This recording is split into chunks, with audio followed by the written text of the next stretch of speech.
Jackson Lucas and the Beyond the Resume podcast celebrate Affordable Housing Month.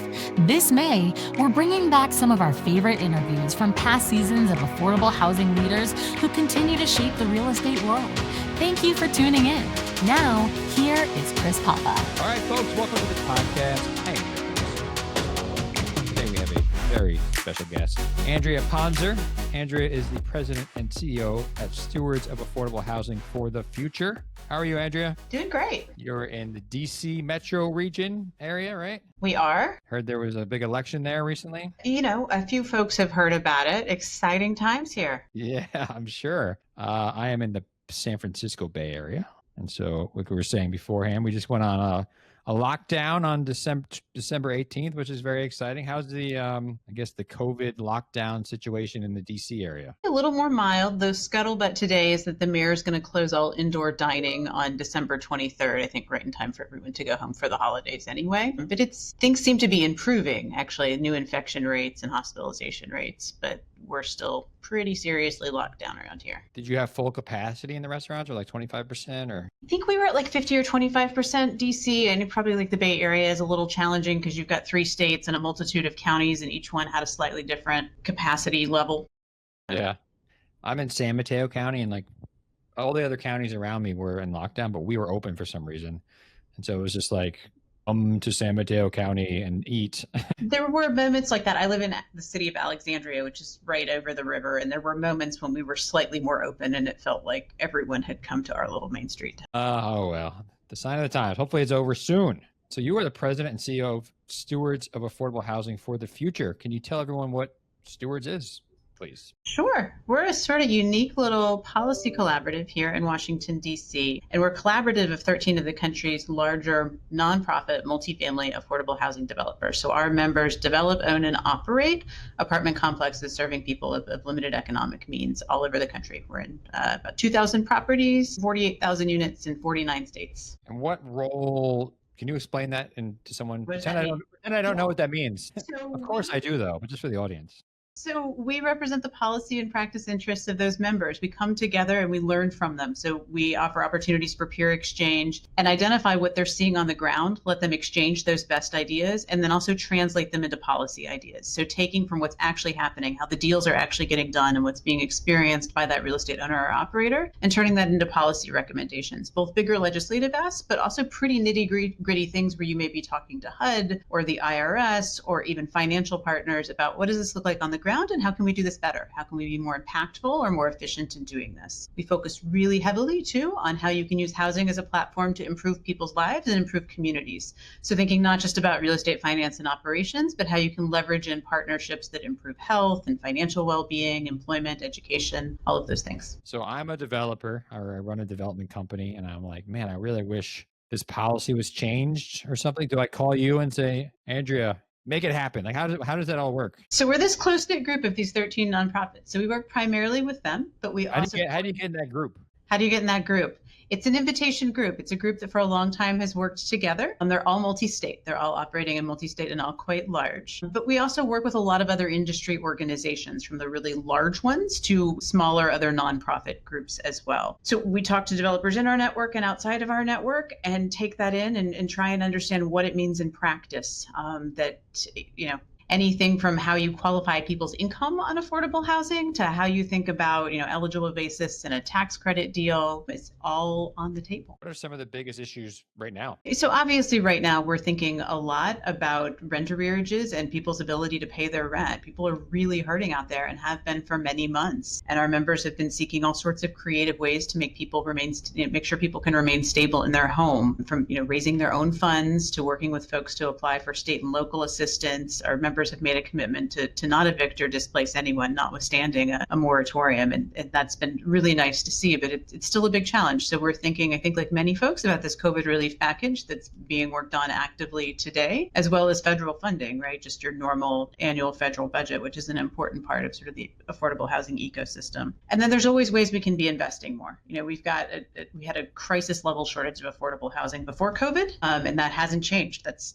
even worse now. More folks need homes that are are affordable to them, and what affordable means is even more challenging. So we think a lot about tools for public-private investment, like the low-income housing tax credit or the housing credit that incentivizes private investment in affordable housing. And so we are actively, working in large coalitions to advocate for an expansion and some improvements in that program too. So you're kind of the voice of these members to policymakers generally. Yep, to policymakers and sort of a conduit for them to work with one another. We work not only with policymakers, but also philanthropic partners and industry partners to try new things. For instance, we've got a great new partnership we have a low-income housing tax credit syndication affiliate that matches developers with investors to build and preserve these deals. Together with our affiliate, the National Affordable Housing Trust, we have a partnership with United Health Group, where United is investing in some tax credits, helping to provide the capital to build and preserve affordable housing, but also providing some supplemental funding to support services for the residents that live there. So with this power of the collaborative and some of the work that we do together, we think a lot about how to partner with these outside groups and investors who may want to do new and creative things to really get greater impact out of their investments and their role. And as far as the services part, like how does that work with service? I've seen some places form their own nonprofit, like a big developer will then have like a separate services. Like why does that happen? How do you form one of those? And like, can you take us through that process? Yeah, so I mean, our members are already nonprofits, and it's a kind of a shared principle among them that they believe in more than just a roof over the head. They want to enhance lives through enriching properties with services. That happens particularly in the for-profit world, where you see a separate entity set up because it's an incredibly difficult thing to fund.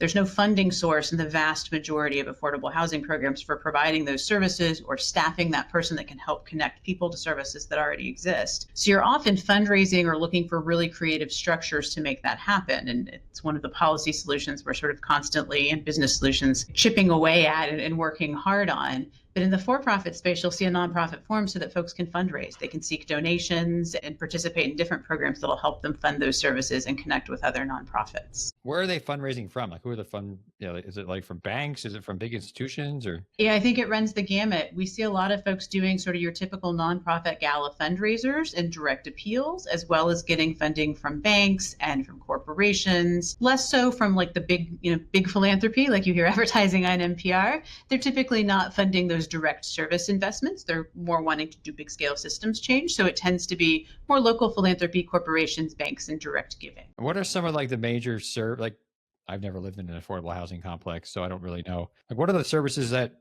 affordable housing owners and operators provide to their residents? So we think it's really important to be resident centered when you do this. So you begin by looking at who lives there and what do they need, and what does the community already have? What can you just help people plug into, and how should that inform how you're providing services? What that looks like in practice can be a range of things. If you've got a senior property, you might be providing connections to Meals on Wheels or regular blood pressure checks or even a visiting nurse. Food insecurity is a huge problem, particularly right now. Opportunities to connect to food banks or even deliveries to properties is popular. We have a number of members with properties serving small children who will work on after school programs of various sorts, educational enrichment and just recreational. So it can run the gamut. We have a member that is deeply invested in a financial coaching program that helps folks set and achieve goals, and actually creates a sort of escrow savings program for them to help further those goals. And then when was Stewards formed?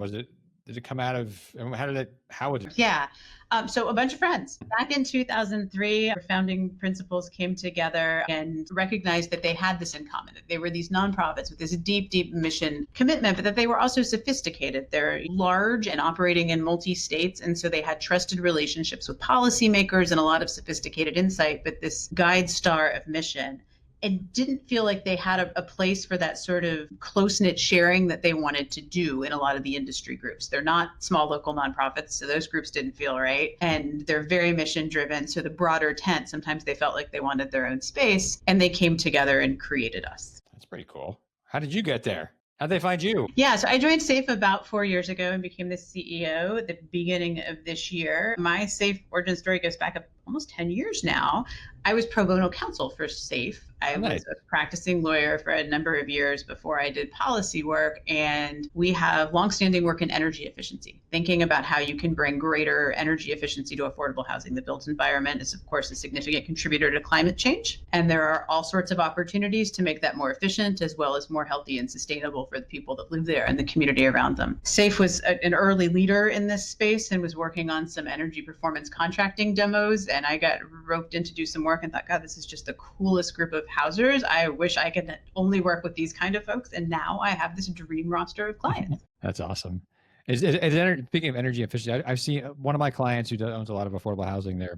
That's a big thing that they have. They say they, do all this energy efficiency thing. Is that something that's happening across the board more so you see in affordable housing? Yeah, I think there was a big push and many things, follow incentives that are happening in a regulatory way or in a financial way. There was a big push 10 to 12 years ago that helped do a lot of early retrofit work. And there are a lot of incentives, a great deal. The biggest source of funding for affordable housing right now for construction and preservation is the low-income housing tax credit. Each state has a qualified allocation plan, a plan according to which they allocate those resources.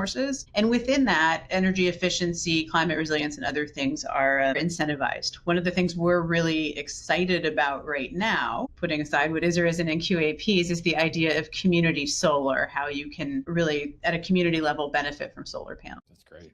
And what's the main skill set of being, say there's somebody listening to this podcast who's just getting out of college. They're like, wow, her job sounds really cool. I want to be the president and CEO of an organization like that. What skill sets do you use on a day-to-day basis to run an organization like this and bring all these people together? Yeah. So, it's kind of an interesting challenge, but it's a great job. So having a transactional background is really helpful in this and is sort of a distinguishing characteristic of SAHF that we think about in a very deal-driven way about how things happen and in a very operational way. A lot of my staff has worked on the front lines of affordable housing properties or thought in some other capacity on the finance side at different points. And we have the benefit of this affiliate that's actively syndicating deals. So that transactional lens of understanding how you go from policy to practice is really quite helpful, as is the legal background, because what we're thinking about is law and regulation and understanding how you change that. And then again, how that moves through to actual deal documents is further helpful. Client skills, I think, are really helpful too, right? If you've managed a client load and understand different perspectives and timing pressures, I think it's really helpful if you're working with a group of members who are really just clients by a different name. So that's another thing. I think if you're going to be in policy or member services, that experience of having been in any sort of client relationship can be enormously helpful. How big is Stewards? Or should I call it SAHF? SAHF is what we go by. How many people are in SAHF? Are they all in DC? And what are the kind of different roles that fill out the organization? Yeah, so we are small but mighty. There are 11 of us. 10 of us are in DC or the environs right now. That we're all scattered to the wind right now because of COVID. Our SVP for energy, Becky, lives in the Bay Area. In San Mateo, actually, and leads her work from out there. So there are a variety of roles. I say small but mighty because truly there's a significant diversity of work here. So we have what I think of as a traditional housing policy shop where we think about federal appropriations for affordable housing programs and policies that incentivize the production, preservation, operation of high quality affordable housing and services for residents. We then have an energy shop they're a sustainability shop really that thinks about energy and water efficiency and climate resilience. They are celebrating a big win this year. SAHF made a commitment to reduce by 20% by 2020 our energy and water consumption across the portfolio, and we have achieved that and exceeded the goal. So look forward to a big celebration of that next year. I'm told there'll be a piñata. So make it official. Yeah, so we have two folks that work in that space who have sort of broader environmental sustainability backgrounds and experience. And then we have a health and housing team that is folks that think very broadly about resident health and outcomes. And there's a diverse set of skills there. Our VP of Health and Housing has a public health background and is thinking a lot about those social determinants, all of those things outside the doctor's office and hospital that are informing how your health plays out. and how that connects to affordable housing. Together with her on that team is our resident outcomes and data group. SAHF has invested a lot in thinking about how affordable housing can improve life outcomes for folks. So we've got this framework for resident outcomes where our members gather data, of course with resident consent, on how folks' lives are going across categories like education and income, feelings of safety and health and well-being. And so we collect and analyze those to understand what are the impacts and share that back with our members so they can evaluate what they're doing and think about partnerships. So we have a data and analytics manager who's a sort of policy/data person, and then a resident outcomes team that thinks about those best practices in resident services, and our director who leads that work, as well as our course certification program, which we can talk about, has been a sort of regional leader of resident services hands-on. So she's got sort of both that policy and practice line. Let's talk about that. Let's talk about the certification. Please elaborate. So, we talked about before resident services and how valuable that can be in connecting people to what they need. But this challenge of saying, how do I pay for this? And if you're on the funder side, you can say, look, this is great. And I want to give preference to the person that, that says they can do this. I want to find ways to pay for it. I want to give preference to that activity. But how do I know who can really do that? And who's just going to sort of throw a bingo night or a birthday party for their residents, which is great and important to have a good time, but maybe not going to move the needle in the same way as some of these other services. So a few years ago, building out of some work we've been doing for a long time with our members and a larger community of practice, thinking about what does a systems approach look like to this? How do we make sure that when that one great person at a property leaves and goes to grad school or on to the next thing, we don't lose the impactful program? So we'd built out this framework already for how you take a systems approach to thinking about this and being both resident-centered and data-driven. And out of that, we developed what we call the CORES program, Certified Organization for Resident Engagement and Services. And what this looks at is not an individual property or person, but a developer entity.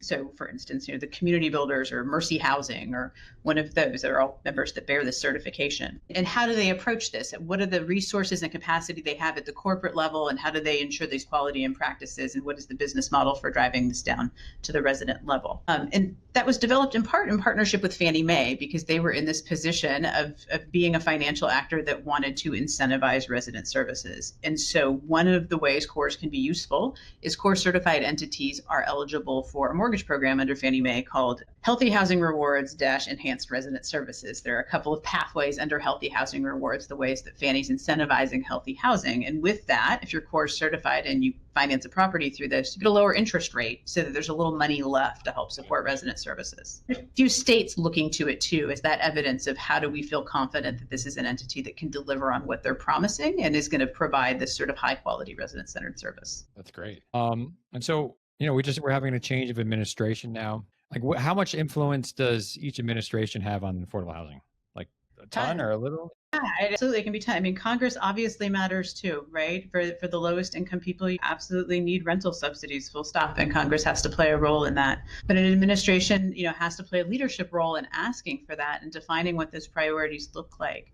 And thinking not just about dollars, but about how you make sure that we're spending those dollars in a way that is equitable and it advances racial equity and racial justice. We think that we moved backwards in that respect over the last 4 years and are looking forward to sort of a return to being more deliberate and thinking about how the way the federal government acts and invests in housing can drive us towards more equitable communities. And so just looking at your career, like, did you grow up in a family where there was a lot of, concern about affordable housing? Where did this come from?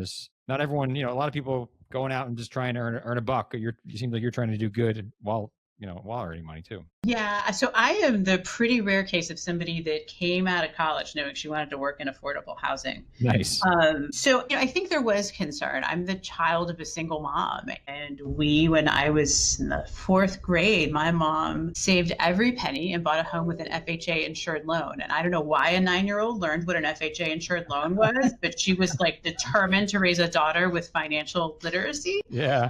So I learned about how you bought a house and how there were programs that were really important and programs that maybe historically hadn't worked as well. And my mom is not a real estate person at all. And that house was a significant part of kind of the formative years of my childhood, a source of stability. I walked to school. I had neighbors that watched us after school. My brother grew up with a John Hughes movie childhood, running to a tree house in the backyard with the three other little boys in the neighborhood. Yeah.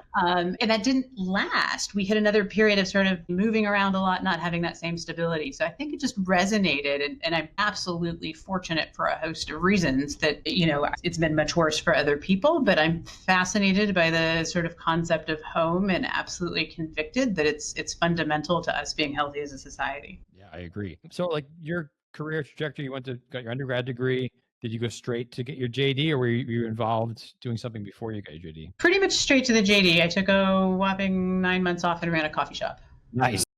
Yeah, absolutely, like 90s prototype. Yeah, like what's that movie with I can't think of it, with Pearl Jam, the guy from Pearl Jam, Winona Ryder. Oh yes. Single. Yeah. That's cool.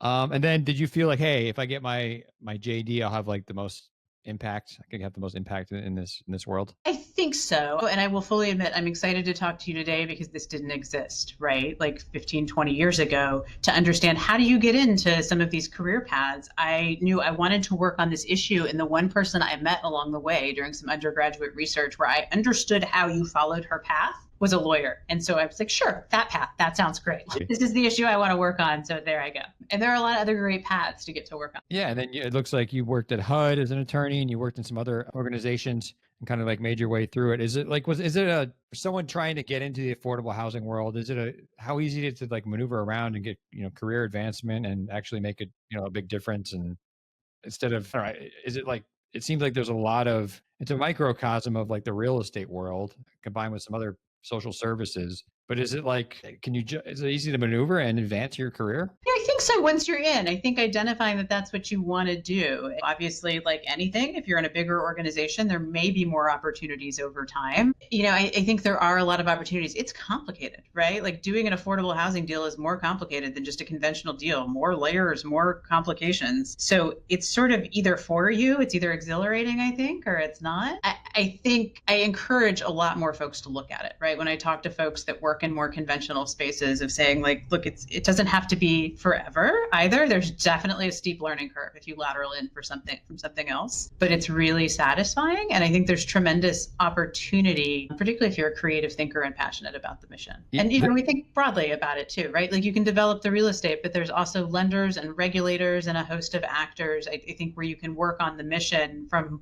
a little bit of whatever corner you're coming from or want to land in. Yeah, I mean, once I started diving in more, I was like, holy smokes, this is you can come at it from every angle, even just like the services part, right? I work with a lot of like market rate property management companies. Then when I'm working on the affordable side, it's like, well, now, yeah, we provide services to all our residents and like all this. I'm like, holy smokes. It's like, it's like a full on 360 degree, like kind of world you create. Absolutely. And there seems to be a rise of those third-party service providers too, which I think is great as more and more operators say, look, this is worthwhile for our residents and probably for us too, and how our properties operate. So it's a whole nother dimension of actors in this space. Do you provide sort of advisory work to someone trying to, like a property management company trying to get into affordable housing, or is that something that exists? I think there are some groups that do that. We don't, but there are some groups that think a lot about training and certification of those groups that may be trying to enter the space. There's a fantastic industry association for affordable housing management groups, NAMA, that does a lot of that. And then there's a group, I think it's IRAM, Institute of Real Estate Management, that does a ton of training too at sort of all different levels that can be really helpful. Are there other groups like SAHF out there? So there's a group of nonprofits called Housing Partnership Network that is similar in a lot of ways and different in some. There are about 100 nonprofits, and they're not just multifamily. They include some community development financial institutions and some single family groups. And they do a lot of business innovation too, but also do policy work and peer exchange like we do. So we spend a lot of time partnering and working with them. And there are, the National Housing and Rehabilitation Association has some small cohorts within their group too that do peer exchange. So I think it's a popular way for developers to come together and learn and share in sort of trusted cohorts. Like, what advice would you give someone who's exploring affordable housing? Like, what do you like about it so much? What are the challenges you faced, the rewards? The advice is I find this an incredibly generous industry. People are so willing to give of their time and of their connections and to just be bold in asking for people's time and learning about what they do and trying to make some connections. It is not a hard part of an industry to network in my opinion. And it's not huge. So quickly it becomes a very comfortable and supportive place to be. I love that I've never been bored. It's been almost 20 years and like the problems are complex and challenging, and that can be frustrating too, where you think this shouldn't be so hard to just build an affordable quality home for someone. We're one of the richest countries on earth. This is crazy. But intellectually it's stimulating and challenging to think about how we do this better and to be in a space where you're not being told to tamp down those questions, right? Are we doing this the right way? But instead being invited to lift them up and say, is there a better way? Like, what does this mean for this other sort of objective or goal that we want to advance? So I think that's a great part of it. And I don't take that for granted. I have a lot of close friends and family members that I don't think find that in their job. So is SAHF growing? What are the goals over the next couple of years? Anything changing besides your office space? Yeah, that's kind of the least of it. We have lots of goals. Staff-wise, we're not really looking to materially grow. We like being sort of lean. We grow when we need to serve the members. So one of the things we're really excited about is our board last year adopted a goal to play a leadership role in diversifying, particularly the real estate development and finance part of our workforce in the affordable housing industry. We've seen great strides in racial and ethnic diversity and gender diversity over the last number of years. But when we look particularly in that real estate development and finance part, it's just we've not made the same advancements. There are still some barriers and challenges. So we're pleased to have board support and are making some big strides forward. We've started a network for folks that are part of our collaborative working in development and finance who are people of color and are thinking about ways we can collaborate on recruitment and hiring to really, within our own organizations, advance this work, but also think about what is our role in this field? How can we play a leadership role? How can we be working with everyone possible to do that? I think it's a fundamental component of a more equitable approach to the work. So we're working on that. These partnerships with healthcare institutions that recognize housing as a sort of fundamental social determinant of health, I think is very exciting, and I look forward to seeing those grow. One of the sort of things we've gone deep on recently is digital inclusion.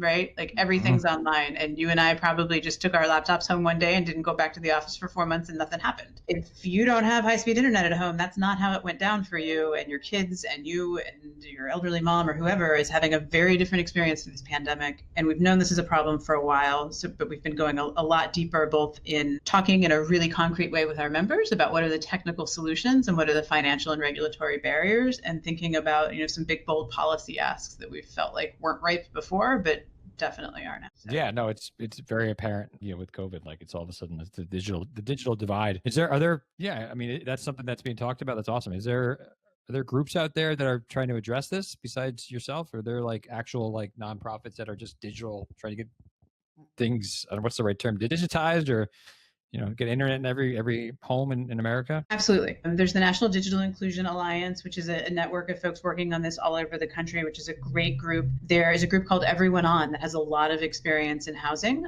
They partnered with HUD during the Obama administration with really a particular focus on public housing, so that municipally owned housing. And a lot of what was learned there informs sort of what we're thinking about. Privately owned housing that may not have that same local scale or, sort of the same regulatory footprint or control, partners and executes a little bit differently. So that's sort of what we've been chewing on, is what can we learn from those things, and how can we partner in these other places and solve the problems that are unique to housing and leverage the power that's unique to housing. We're really, really recently talking with members who are thinking about, all right, how do I solve not just my building, but the neighborhood? Like, what can my building do for the neighborhood if I think about signals and the power that I have here? So that's pretty exciting. Many new partners and friends I think we're going to get to meet in the new year as we explore that. That's awesome. And how many members are in SAHF? So 13 organizations. How many units do you think you guys cover? 1,000-ish. We survey as of the end of every year. So it was 147.5 at the end of last year. So I think we'll easily break 150 this year. That's a lot of units. It is. That's amazing. Well, congratulations on such a great job you guys are doing. Thank you. It's always more good work to do, right? Yeah, it's awesome. Well, I appreciate your time. Are you ready for the hot seat? Oh! Question number one. Any books you recommend?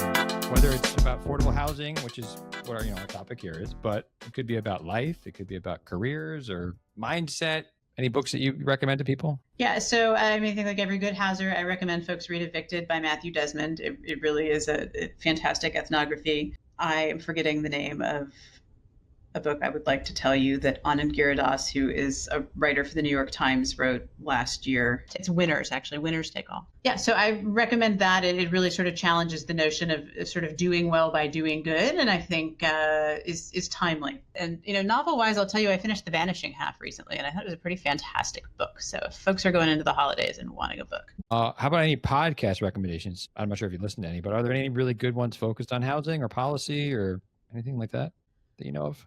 There are a few, yeah. So Freddie Mac's Multifamily Group actually produces a podcast that is, it gets really wonky sometimes, but it's really helpful and timely. Michael Novogradac, who I actually think you've had on the podcast recently, has Tax Credit Tuesdays. So if you're super into the low-income housing tax credit, Mike is your guy. I listened to that. And I was like, oh. It's just him talking about tax credits. Yeah, it's exactly what it sounds like. Yeah, I'm pretty wonky about this stuff. And yeah, Liam Dillon at the LA Times, I think, was doing one too. I seem to recall listening to a while ago. And if you think about social policy too, The Uncertain Hour, in their very first season, thought a lot about welfare reform, which I think is an interesting history lesson for a lot of folks. And it's sort of very relevant to how people living in affordable housing are experiencing reality now. What do you like to do outside of work? Well, so normally I love to travel, but it's been up here. I've been a lot of Virginia this year. Yeah, Virginia's for lovers, by the way. Yeah, there's all sorts of signs that say love all over Virginia, and I think we have pictures at almost all of them now. Yeah, big day hiker, and I love to cook. And I'm enthusiastic, but maybe not the greatest baker. I don't know. My son's been watching, he's 10. He's been watching the Great British Bake Off. And so he's obsessed with baking. So we do baking every weekend now. That's great. So fun. It's fun. I've never baked in my life. And now I'm learning all these recipes. And I failed miserably at a Swiss roll last week. So. That's not an easy task. It still tasted good, but it didn't roll. What advice would you give to your 20-year-old self? I got so much. I know, right? I think just a little more confidence, right? I knew I was unique in that I knew what I wanted to do, and I think got sidetracked at moments. So I think like staying true to that guide star is the advice I would give. Now, I am a recruiter, so I imagine some people listening to this are looking for jobs. What do you look for in hiring people? I'm not saying like I'm going to hold you to this and you're representing the entire. If someone has this, you're going to hire them. What kind of general characteristics are you looking for? And maybe some of your partners there. In the affordable housing world look for when they hire people? So I'm big on customer service orientation, even though, we're not selling anything necessarily. I think if that is your orientation, it makes you nice to have around and we get a good product for the people that we're serving. Intellectual curiosity. Here at SAHF, I think of that as very sort of core to who we are. And if you have it, this work is more interesting. If you're constantly wanting to understand why and could we do better and how, the days go by faster, the work is better. So I think that's a huge part of it for me.